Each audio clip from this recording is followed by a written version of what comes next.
biasanya dimulai di Ulaun Sarimatua dan Sarmatua. Jadi biasanya tuh sebelum disampaikan bentuk acara oleh protokol atau perhatanya Hasuton itu, dia akan sampaikan perjulu mahami Raja Nami Raja Bulon laho marhata huasi pinasa matu abang manang anggi manang anak laho marhata huasi.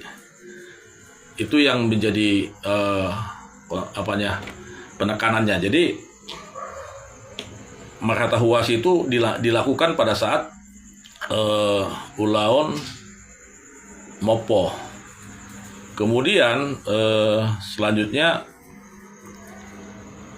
marhata huasi itu ketika mau majaha jujur ngulu,